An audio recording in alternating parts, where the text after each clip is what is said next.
नमस्कार मित्रांनो, स्वागत आहे तुमचं या व्हिडिओमध्ये। तर ॲक्च्युली आपण एका विषयावर बोलण्यासाठी हा व्हिडिओ बनवतोय। तर विषय असा आहे की एक अंगठा बहादर जो एकदम ग्रामीण भागातून येतो आणि त्याने फॉर्च्युनर घेतली आणि फॉर्च्युनर दिली आहे त्याच्या बायकोला गिफ्ट। मित्रांनो, फॉर्च्युनर घेतली आणि तो त्याचं शिक्षण आहे 0, अंगठा बहादर आहे आणि बऱ्याचशा लोकांना तो रोजगार पण देतो आणि स्वतः एवढ्या कमी वयात गाडी पण घेतली आहे। तर मित्रांनो, तुम्ही अजूनही 4 डिग्र्या घेतल्या, अजूनही 4 मास्टर डिग्र्या घेतल्या ना, तरी पण तुमच्या ह्या आयुष्यात तुम्हाला शक्य नाही। आता हे मी का बोलतोय ह्याचं रिझन तुम्हाला या ठिकाणी पुढच्या पार्टमध्ये मी सांगणार आहे। कारण जे गणित, जे फायनान्सचं गणित, मनी फ्लोचं गणित ह्या लोकांना कळालं आहे, ते तुमच्या माझ्यासारख्यांना नाही कळालं। तर हे काय गणित आहे आणि हे कसं शक्य आहे जो अंगठा बहादर हे घेऊ शकतो। आणि असे तो एकटा नाही आहे, असे बरेचसे लोक आहेत ज्यांनी बरंच गोष्टी त्यांनी बनवलेल्या आहेत, म्हणजे एक फॉर्च्यून क्रिएट केलं आहे, पण ते तुमच्या माझ्या लोकांना शक्य नाही झालं। तर हे का होतं आहे? तुम्ही मनी फ्लोचा जर अभ्यास केला तर एक सायकोलॉजिकल फॅक्ट आहेत त्याच्यात काही, आणि ह्या दलदलमध्ये हे बरेचसे लोक 90% जास्त लोक ह्याच्यामध्ये अडकलेली आहेत। तर ह्या गोष्टी घडल्या कशा आणि हे कशा? ज्यावेळी हे सगळे महायुद्ध होत होती आणि ज्यावेळी आर्थिक उत्क्रांती येत होती, आता मी तुम्हाला साल वगैरे फार डीपमध्ये सांगणार नाही, वाटलं तर मी कमेंटमध्ये तुम्हाला ह्याची अजून डिटेल्स लिहून ठेवेल। तर हे ज्या उत्क्रांती होत होत्या, तर ह्या उत्क्रांतीच्या काळात मित्रांनो त्यांना ह्याच्यासाठी एक लेबर प्रकारातले लोक पाहिजे होते, म्हणजे जे आज्ञाकारक असतील, जे कुठल्याही सिस्टीमला प्रश्न विचारणार नाहीत। म्हणजे आता समजा हिटलर आहे किंवा असे असून काही असतील राजा किंवा असे जे हुकुमशाह, ह्यांना प्रश्न नाही विचारणार, पण जे ओबिडियंटली काम करतील आणि थोडंफार स्किल पण असेल, एवढं नाही, थोडंफार स्किल्स पण असतील, आणि हे गोष्टी करता करता ते त्यांना जे अपेक्षित आहे म्हणजे ह्या हुकुमशहांना, त्या पद्धतीने ते काम करत असतील। ठीक आहे, तर शिक्षण पद्धती पण तशीच बनवली गेली इवन इंडियात सुद्धा। आणि इंडिया आणि चायना नाही म्हणता येणार, आता इंडिया हा त्याचा एकदम मोठी बाजारपेठ आहे।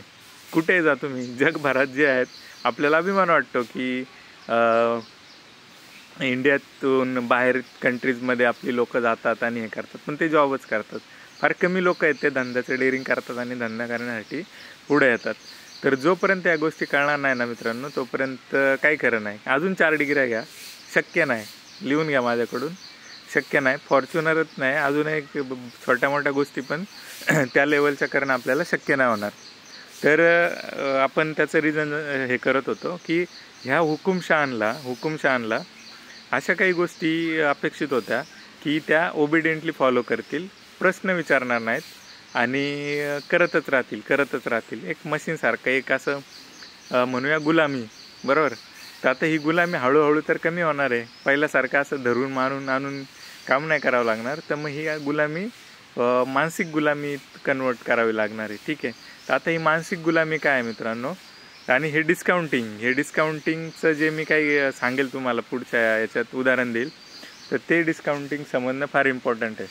तर ही मानसिक गुलामी अशा पद्धतीने की तू मरणार नाही भाऊ, तुला मी मरू नाही देणार। म्हणजे जो पण हुकुमशाह आहे किंवा जो पण असा आर्थिक ह्याच्यातला एक असा काय म्हणूया आपण त्याला, सपोज आता गिरणी कामगार होते, गिरणी कामगारांचं हाल बघितलं असतील बरेचसं, लालबाग तो परळसारखा मूवी आहे, त्याच्यामध्ये गिरणी कामगारांचे प्रश्न फार यांनी मांडलेत, काही पुस्तकं वगैरे वाचत असतील तर त्याच्यात तुम्हाला ते मिळतील।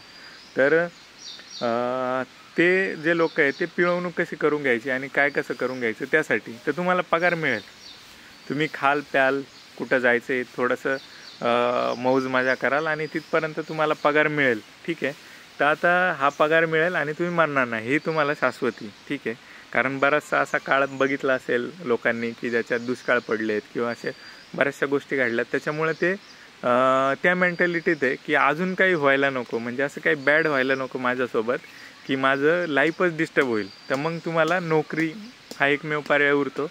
आणि पहिल्याच्या काळात कामगार होते गावातून गेलेले किंवा असेच दारिद्र्य, आता पर्टिक्युलरली म्हणायचं झालं तर काही लोक सधन होती, काही शेती पोते होत्या आणि ते धंदा पाणी करत होती, बरोबर?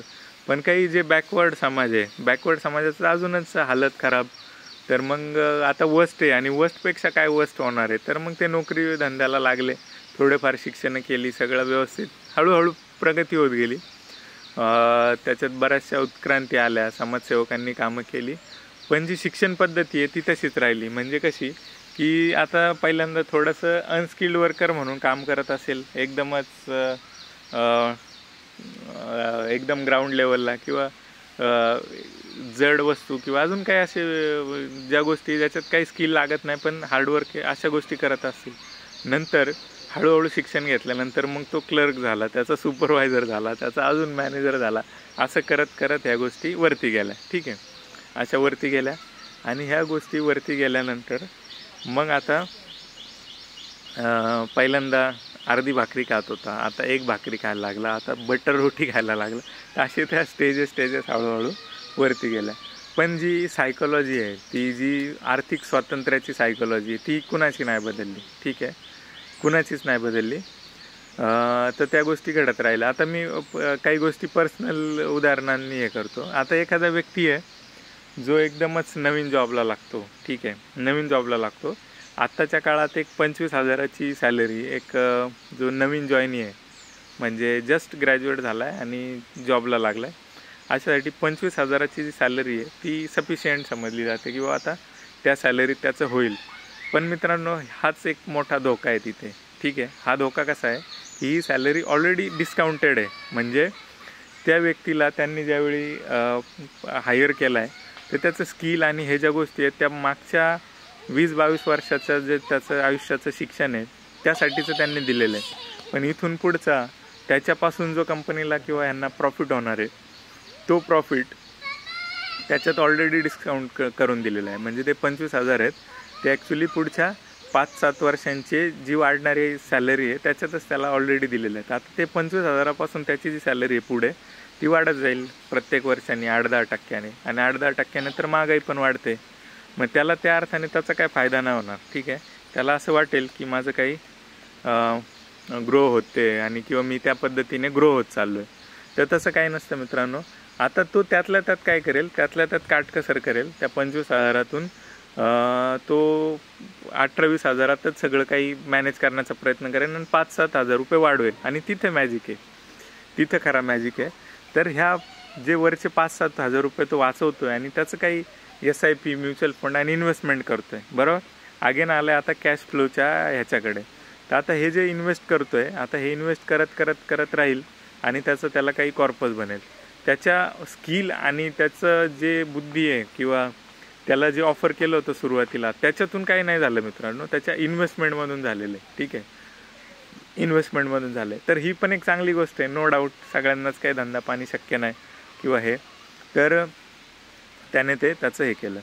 आता दुसरा सिनेरिओ त्याच केसमध्ये, बाळा खेळ ना तू, तिथे खेळ ना, तू बनव जा तिथं, मला दाखव. अरे बाळा, तर दुसरा सिनेरिओ आता काय होईल, त्याला ते 25,000 आहेत ना, त्या काळात त्याचे काही मित्रमंडळी आणि बरेचसे लोक अशा पद्धतीने हे करतील की बाबा आता तू जॉबला लागला आहे, आता तुला लग्न करायला पाहिजे, आता तुला गाडी घ्यायला पाहिजे, आता तुला घर घ्यायला पाहिजे. ठीक आहे, तर त्याचं लाईफस्टाईल बदलेल, तो लोन घेईल. आता 25,000वर रिस्पेक्टेबल लोन त्याला मिळेल, तो एखादं गाडी घेऊ शकतो, घर घेऊ शकतो. आता अगेन आलं निगेटिव्ह इन्फ्लो. तर आता याच्यातून त्याला खर्च होईल आणि बऱ्याचशा गोष्टी हळूहळू त्याच्यातून खर्चासाठी हे करत जातील.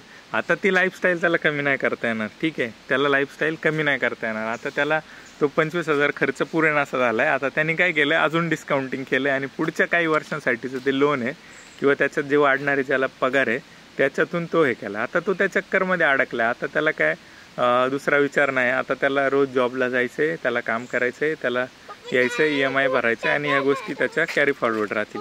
आता प्रॉब्लेम इथं पण नाही आहे. ठीक आहे, आता याची पण मानसिकता तीच आहे, त्याची पण मानसिकता तीच आहे. पण एक्स्ट्रा ऑर्डिनरी ग्रोथचं काय, म्हणजे अशी ग्रोथ की एकदमच 5 वर्षात फॉर्च्युनर. ठीक आहे, 5 वर्षात एक मोठं काहीतरी बंगलो घेतला आहे, प्लॉट घेतला आहे, एकदम मोठा काहीतरी ग्रँड केलं आहे. ठीक आहे, एखादं मोठं शॉप टाकलं आणि ते एकदम आता 10-20 लोकांना कामगारांना रोजगार मिळतोय, असं काय? तर ह्यासाठी मानसिकता लागते. तर ह्यासाठी हा कॅश फ्लो समजण्याची गरज आहे. आता धंदावाल्याचं आहे ना याच्या एक्झॅक्ट उलटं होतं. आता हा जो जॉब करतो ना त्याला आहे ना फार मजा वाटते सुरुवातीला, की मी आता 25,000 रुपये कमवतो महिन्याला. ठीक आहे, महिन्याला 25,000 रुपये कमवतो. त्याच्यानंतरून मी माझं लाईफस्टाईल असं आहे, मी गाडी घेतली आहे, मी आता एखादा फ्लॅट बुक केला आहे. ठीक आहे, तर हे चालू राहतं. पण ज्याला त्या कॅश फ्लोचं गणित कळालेलं आहे तो मित्रांनो, तो ह्या गोष्टींकडे लक्ष नाही देत. तो काय करतो, तो एक छोटासा धंदा स्टार्ट करतो आणि त्या धंद्यातून त्याला फक्त आहे ना हळूहळू करता करता महिन्याचे 5-10 हजार रुपये यायला सुरुवात होते. हळूहळू 2,000, 5,000, 4,000, 10,000 हळूहळू. कधी कधी तो निगेटिव्हला पण जातो, पण तो होप सोडत नाही.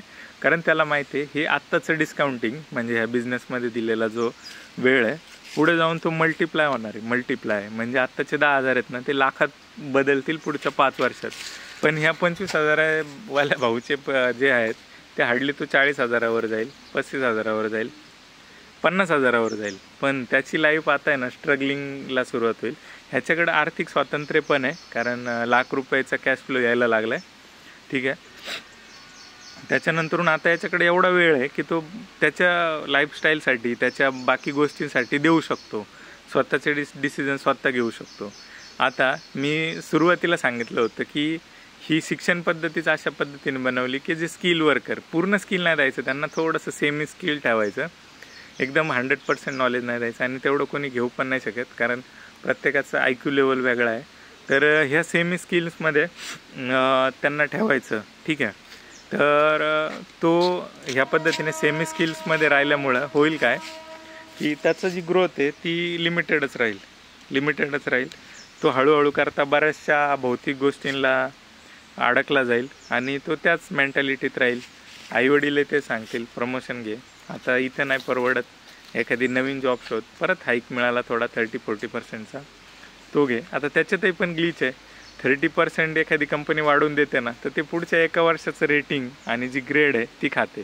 कारण ह्या कंपनीत प्रमोशन होणार असतं after 3 years 2 years, depend on company. हे आता तिकडे गेल्यानंतर पुन्हा त्याला ॲज अ फ्रेश त्या नवीन ग्रेडवर चालू करावं लागतं आणि त्या पद्धतीने तो चालू ठेवतो. ओके, तर अशा पद्धतीने ह्या चक्रात तो अडकत जातो. तर मला मित्रांनो सांगायचं हेच की तुम्ही किती पण मोठी डिग्री घ्या, किती पण हे करा, तुमचा माइंडसेट नाही आहे ना, माइंडसेट तुमचा जोपर्यंत ते समजून घेण्याचा नाही आहे की कॅश फ्लोज काय आहेत किंवा ते पैसे येतात कसे, तोपर्यंत तुम्ही नाही कमवू शकणार याच्यामध्ये. इम्पॉसिबल, म्हणजे तुम्ही एक्स्ट्रा ऑर्डिनरी नाही होऊ शकणार. तुम्ही त्याच्यात कॉम्पिटिशन कराल, नो डाऊट.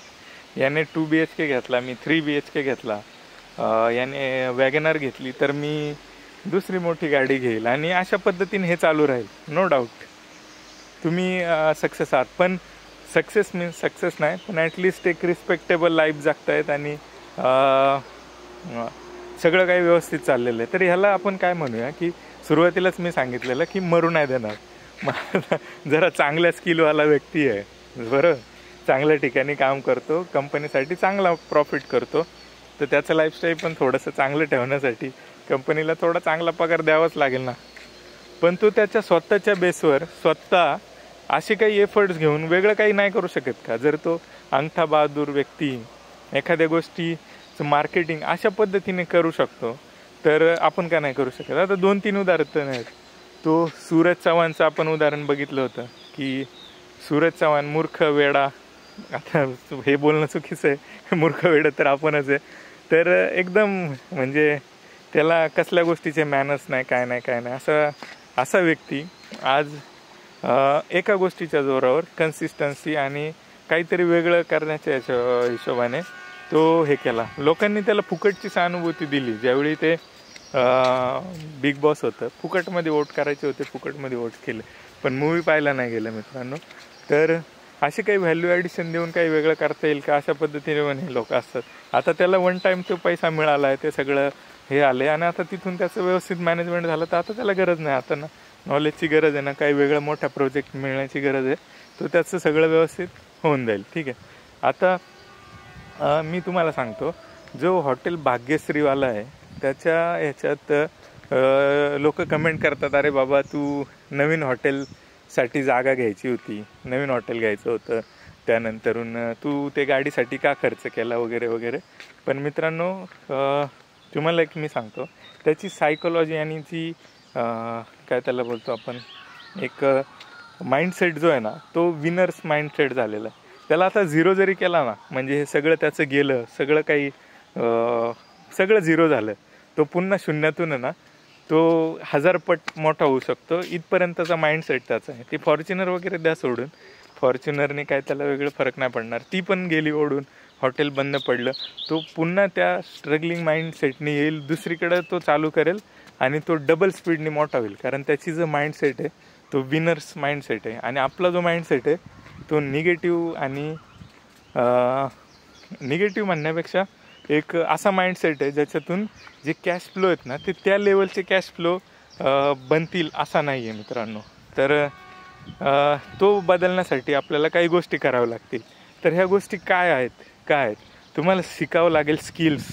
ठीक आहे, आता आपण एकदमच ग्राउंड लेवलच्या गोष्टी करून शक्य होणार नाही, तर साईड बाय साईड काय करू शकतो. ऑलरेडी तुम्ही अडकलेले आहेत, आता ऑलरेडी तुम्ही अडकलेले असल्यामुळं आता तुम्हाला वाचवणारं कोणी नाही. पण मी ह्या 25,000च्या कार्यकर्त्याचं पहिलं उदाहरण दिलं की असं काही मॅनेजमेंट करून आपण थोडंसं त्या कॅश फ्लो जनरेट करू शकतो का.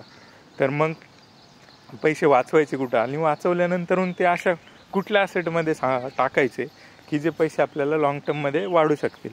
तर हे गाईड करण्यासाठी मित्रांनो मी फार वेळ दिलेला आहे. आणि ह्या गोष्टी ॲनालाइज झाल्यानंतरून मी असा काही फॉर्म्युला किंवा अशा काही गोष्टी आयडेंटिफाय केलेल्या आहेत की तुम्हाला त्या लाँग टर्ममध्ये कामाला येईल. तर हा लाँग टर्मचा जो माइंडसेट आहे ना, तो मी तुम्हाला देण्याचा प्रयत्न करणार आहे. तुमच्याकडे डिसिप्लिन असेल तर 200% तुम्ही त्याच्यातून प्रॉफिट कमवू शकता.